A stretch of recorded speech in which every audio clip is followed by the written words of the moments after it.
दोस्तों, कैसे हैं आप सब। उम्मीद करता हूँ भाई आप लोग अच्छे होंगे, बढ़िया होंगे। दोस्तों, हम सभी जानते हैं कि दुनिया भर में हिंदुओं का गढ़ भारत है। भारत की करीब 80% जनसंख्या हिंदू धर्म को मानती है और हिंदू धर्म को दुनिया का सबसे पुराना धर्म माना जाता है। ऐसा कहा जाता है कि हिंदू धर्म की शुरुआत भारत से ही हुई थी और सबसे पुराना धर्म होने की वजह से हिंदू धर्म दूर दूर तक फैला हुआ है। आपको भारत के लगभग हर कोने में प्राचीन काल से लेकर वर्तमान तक के एक से एक भव्य मंदिर देखने को मिलेंगे। हमारे देश में कुल 33 करोड़ देवी देवताओं की आराधना की जाती है। लेकिन क्या सिर्फ ऐसा भारत में ही होता है? अगर आपको लगता है हाँ, तो आज की वीडियो देखने के बाद आपका विचार पूरी तरह से बदल जाएगा, क्योंकि दुनिया में कई और ऐसे देश हैं जहाँ हिंदू देवी देवताओं की पूजा की जाती है। जब जब लोग संकट में होते हैं तब तब वह हिंदू देवताओं से प्रार्थना जरूर करते हैं। दोस्तों, हम समझ रहे हैं आपके मन में भी ये जानने के लिए कुलबुलाहट हो रही होगी, आखिर दुनिया में वो कौन कौन से देश हैं जहाँ पर हिंदू देवी देवताओं की पूजा होती है ना? क्या वहाँ भी मंदिर है? और अगर है तो क्या हमारे जैसी श्रद्धा के साथ पूजा की जाती है? देखिए, मैं आपको बता दूं, उसी तरीके से वहाँ भी पूजा की जाती है। इन सभी सवालों के जवाब आपको इस वीडियो में मिल जाएंगे। तो चलिए बिना किसी देरी के शुरू करते हैं आज की ये वीडियो। जापान। दोस्तों, जापान का नाम देखकर आप चौंक गए ना? बात ही ऐसी है कि हर कोई चौंकेगा। ये बात बहुत ही कम लोगों को मालूम है कि जापान में भी हिंदू देवी देवताओं की पूजा की जाती है। लगभग सभी ये बात जानते हैं कि जापान में बौद्ध धर्म माना जाता है। ऐसा माना जाता है कि हिंदू धर्म और बौद्ध धर्म में काफी समानताएं और नजदीकियां हैं। यही कारण है कि जापान में हिंदू देवी देवताओं की पूजा बड़े पैमाने पर होती है। आप इनकी लोकप्रियता का अंदाजा इसी बात से लगा सकते हैं कि यहाँ पूजे जाने वाले 7 सबसे बड़े देवताओं में से 4 हिंदू धर्म से हैं। जापान में हिंदू देवी देवताओं में ब्रह्मा, गणेश, करुण, वायु, वरुण आदि की पूजा की जाती है। यहाँ के लोकल जापानी भाषा में इनका नाम भले ही अलग रखे गए हैं, लेकिन मूर्तियाँ हिंदू धर्म से प्रेरित हैं। वहाँ बेंजटेन सामा यानी सरस्वती, पिशमोनकॉट यानी कुबेर, डेकोकुटेन यानी महाकाल यानी भगवान शंकर और किचिजोतेन यानी लक्ष्मी की पूजा बड़े पैमाने पर की जाती है। सिर्फ इतना ही नहीं, हिंदी भाषा के कई सारे शब्द जापानी में भी आप सुन सकते हैं। ऐसी एक शब्द है सेवा, जिसका मतलब जापानी में भी वही है जो हिंदी में होता है। जापान में कभी भी किसी भाषा के प्रार्थना का अनुवाद नहीं किया जाता, क्योंकि वहाँ के लोग का ऐसा मानना है कि इससे इसकी शक्तियाँ और असर में कमी आती है। भारतीय भव्यता के रंग जापान में देखने को मिलते हैं। माँ सरस्वती के कई मंदिर आपको जापान में देखने को मिल जाएंगे।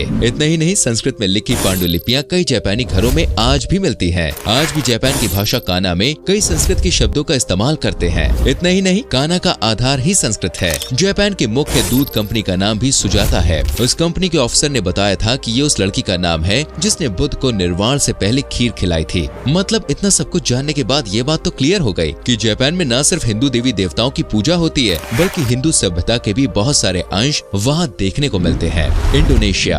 दोस्तों, जिस देश में 80% हिंदू रहते हैं, वहाँ भी किसी भी नोट पर आपने किसी भी भगवान की फोटो नहीं देखी होगी। हम अपने देश भारत की बात कर रहे हैं, लेकिन दूसरी तरफ दुनिया के सबसे ज्यादा मुस्लिम जनसंख्या वाले देश इंडोनेशिया में नोट पर बप्पा विराजमान है। जी हाँ, एकदम सही सुन रहे हैं दोस्तों आप। लगभग 88% मुस्लिम आबादी वाले देश इंडोनेशिया में 20,000 के नोट पर भगवान गणेश जी की फोटो लगी हुई है। इतना ही नहीं, इंडोनेशिया में माउंट बोरोमो वोल्केनो के पास भगवान गणेश की मूर्ति भी स्थापित की गई है। आपको बताना चाहेंगे कि इंडोनेशिया में 141 उबलते हुए ज्वालामुखी हैं, जिनमें से 130 कभी भी फट सकते हैं। उन्हीं वोल्केनो में से एक है ब्रोमो। मान्यता है कि यहाँ गणपति बप्पा की मूर्ति लगभग 700 सालों से उनकी रक्षा करती आ रही है। हालांकि इंडोनेशिया में हिंदू धर्म का आगमन पहली सेंचुरी में ही हो गया था। तब भारत से आए व्यापारियों के कारण यहाँ के लोगों का हिंदू धर्म से परिचय हुआ था। दरअसल उससे पहले यहाँ के लोग पेड़ पौधों की बहुत पूजा करते थे, लेकिन भारतीयों के आने से उन्हें भगवान का एक रूप मिला जिसकी वह पूजा कर सकते थे। यहाँ के राजाओं ने भी बड़ी चाह के साथ हिंदू धर्म को खूब बढ़ावा दिया। राजा कहता था कि वो भी एक हिंदू भगवान है और उसकी भी पूजा होनी चाहिए। वहाँ के लोकल कल्चर और हिंदू धर्म के मिलने से एक नई तरीके की जीवन शैली दुनिया के सामने आई, जिसे हम इंडोनेशिया में आज भी देख सकते हैं। यही कारण है कि इतनी ज्यादा मुस्लिम आबादी होने के बावजूद इस देश का रहन सहन और रीति रिवाज हमारे भारत से मिलता जुलता है।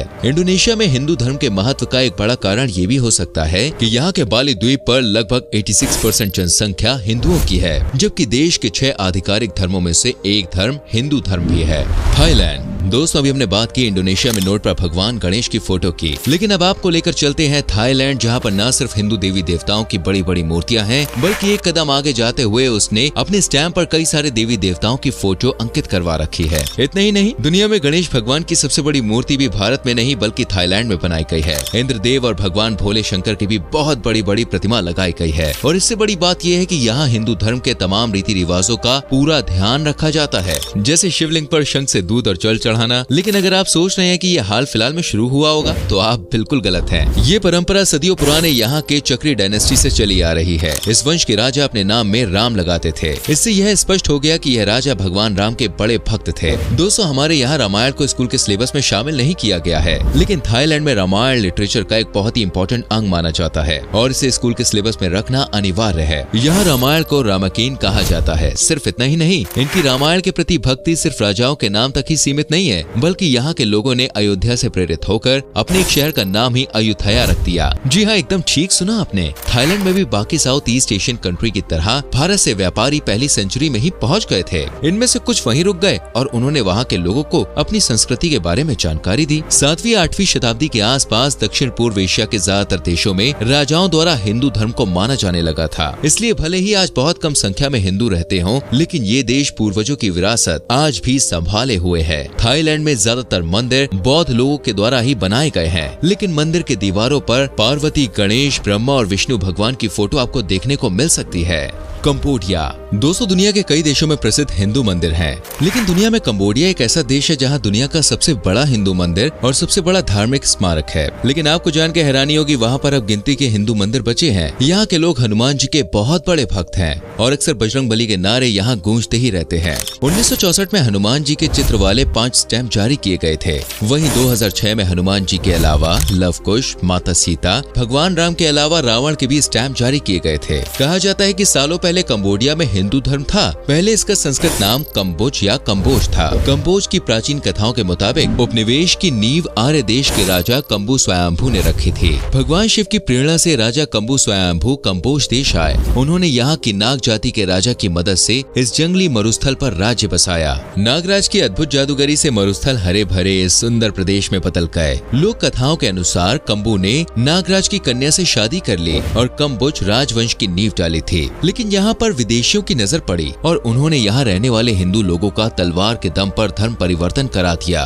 दोस्तों, कंबोडिया में स्थित अंकोर वाट मंदिर दुनिया का सबसे बड़ा हिंदू मंदिर है। इसके अलावा ये विश्व की सबसे बड़ी धार्मिक स्मारक भी है। ये कंबोडिया देश के अंकोर वाट में स्थित है। ये सैकड़ों वर्ग मील में फैला है। अंकोर वाट मंदिर भगवान विष्णु का मंदिर है। यहाँ पर पहले के शासकों ने बड़े बड़े भगवान शिव के मंदिरों का निर्माण करवाया था। इसका पुराना नाम यशोधपुर था। राजा सूर्य वर्मन द्वितीय के शासनकाल 1112 से 1153 ईस्वी में इस मंदिर का निर्माण हुआ था। इस मंदिर के चित्र को कंबोडिया के राष्ट्रीय झंडे में छापा गया। इतना सब कुछ होने के बावजूद आज यहाँ पर गिने चुने हिंदू ही बचे हैं। आखिर ऐसा क्या हुआ कि हिंदुओं के लिए इतने अनुकूल जगह पर अब हिंदू है ही नहीं? मैं आपको बता दूं कि यहाँ के लोगों ने अपने राजाओं के दबाव में आकर दूसरा धर्म अपना लिया। इसी कारण से यहाँ पर हिंदुओं की संख्या कुछ गिनती की ही बच गई। लेकिन फिर भी हिंदुओं की ये विरासत आज भी सुरक्षित है। समय के साथ ये एक बौद्ध देश के रूप में फेमस हो गया। लेकिन कहते हैं ना, आस्था कभी मरती नहीं है। वैसे ही कंबोडिया के लोगों के साथ भी हुआ और उनकी हिंदू धर्म में आस्था बनी रही। इतना सब कुछ होने के बाद भी अभी भी यहाँ के लोग दिल से खुद को हिंदू ही मानते हैं। अब भले ही यहाँ पर हिंदुओं की संख्या ना के बराबर हो, लेकिन भगवान शंकर और विष्णु की मानने और उनकी आराधना करने वालों की संख्या बहुत है।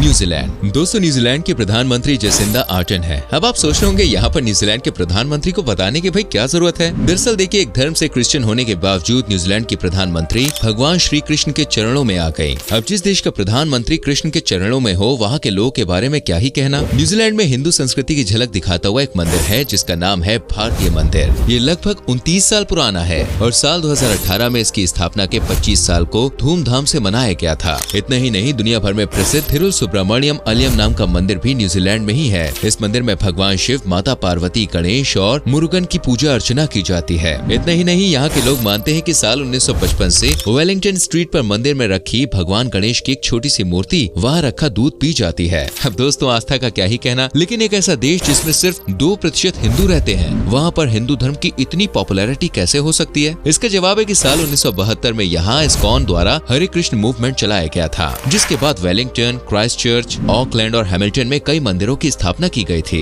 इतने ही नहीं, यहाँ के लोग श्री कृष्ण जन्माष्टमी भी बड़े ही धूमधाम से मनाते हैं। ऐसा नहीं है कि सिर्फ इसमें हिंदू धर्म के लोग ही शामिल होते हैं, बल्कि यहाँ के लगभग सभी धर्म के लोग लोग हिंदू देवी देवताओं की पूजा करते हैं और साथ ही उनके प्रति अपने मन में श्रद्धा का भाव रखते हैं। न्यूजीलैंड के प्रधानमंत्री श्री राधा कृष्ण मंदिर में दर्शन करती हुई दिखी थी। न्यूजीलैंड के तोरंगा स्टेट में सबसे पहले हिंदू मंदिर में देवी दुर्गा की 450 किलो की मार्बल की मूर्ति स्थापित की गई। यहाँ के लोग इस मंदिर में पूजा अर्चना करने के साथ साथ इसकी देखभाल भी बड़े प्यार और श्रद्धा के साथ करते हैं। तो दोस्तों, आज की वीडियो में हमने जाना कि भारत के अलावा और कौन कौन से ऐसे देश हैं जहाँ पर कई सारे हिंदू देवी देवताओं की पूजा की जाती है। उम्मीद करते हैं ये वीडियो आपको जरूर पसंद आई होगी। वीडियो को लाइक और शेयर करना न भूलें और आने वाली वीडियोस को देखने के लिए चैनल को सब्सक्राइब करके बेल आइकन प्रेस कीजिए। मिलते हैं दोस्तों अगली वीडियो में। अपना बहुत ख्याल रखिए। Bye bye, take care.